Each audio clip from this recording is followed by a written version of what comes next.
اس کا مطلب امام جعفر صادق علیہ الرحمہ کے استاد نے سمجھایا، کہنے لگے بیماری جس وقت آئے استعنت بقبر النبی صلی اللہ علیہ وسلم، میں نبی علیہ السلام کی قبر کو بھی مددگار مانتا ہوں۔ سیر اعلام النبلاء، یہ امام ذہبی کی کتاب جو نقد رجال میں جس کو امام مانا جاتا ہے، انہوں نے اپنی کتاب کی 6 جلد میں حضرت محمد بن منقدر کے حالات جب لکھے، کیا عقیدہ تھا یہ محمد بن منقدر، ان کو جس وقت کوئی بیماری آتی تھی ان پر یقوم کھڑے ہو جاتے تھے، کما ہوا جیسے ہیں حتی یادہ خدہ علی قبر النبی صلی اللہ علیہ وسلم، اپنا رخسار نبی علیہ السلام کی قبر مبارک پہ رکھ لیتے تھے۔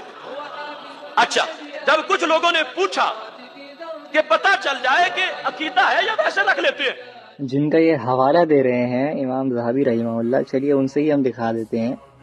خود امام ذہبی رحمہ اللہ نے اپنی اس کتاب میں اس حدیث میں جو ایک راوی ہے اسماعیل بن یعقوب التیمی، اس کے بارے میں کہا کہ یہ ضعیف ہے، امام ابو حاتم کا قول نقل کرتے ہوئے۔ یہ بات تو چھپا لیتے ہیں یہ لوگ، کتنا چیخ چیخ کر یہ کہہ رہا ہے کہ دیکھو ایسا ایسا ہے۔ بھائی تم آدھی بات کو چھپا کیوں لے رہے ہو؟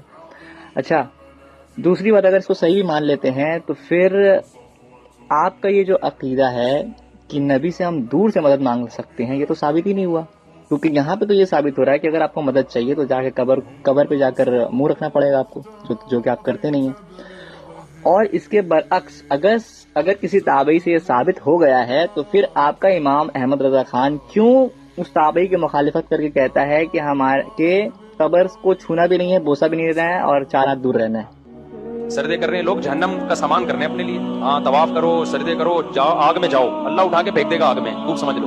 ان المساجد للہ فلا تدعوا مع اللہ احدا، اللہ کہتا ہے سردہ گاہیں صرف کس کے لیے ہیں؟ اللہ کے لیے، کسی کو پکارنا بھی نہیں ہے۔ طواف صرف بیت اللہ میں ہو سکتا ہے، اللہ کے گھر میں، کسی مزار کا طواف کرنا، سردے کرنا اور مزاروں پہ جانا، میلے ٹھیلے، یہ سب ناجائز ہے، حرام۔ کاش کہ اہل سنت پر الزام لگانے سے پہلے ایک مرتبہ اہل سنت کا جو امام ہے اس کے فرمان کو پڑھ لیا جائے۔ فرماتے ہیں اعلیٰ حضرت کہ جب مزار پر حاضر ہوا جائے تو 4 ہاتھ کے فاصلے پر کھڑے ہو کر فاتحہ پڑھا جائے۔ فرماتے ہیں اعلیٰ حضرت کہ جب مزار پر حاضر ہوا جائے تو 4 ہاتھ کے فاصلے پر کھڑے ہو کر فاتحہ پڑھا جائے۔ فرماتے ہیں اعلیٰ حضرت کہ جب مزار پر حاضر ہوا جائے تو 4 ہاتھ کے فاصلے پر کھڑے ہو کر فاتحہ پڑھا جائے۔ یہ ہے کہ نہ مزار کو چھوا جائے، نہ ہی اس کو بوسہ دیا جائے، اور صاحب مزار کو وسیلہ بنا کر اللہ سے دعا کیا جائے، اور طواف بالاتفاق ناجائز ہے، سجدہ کرنا بالکل حرام ہے۔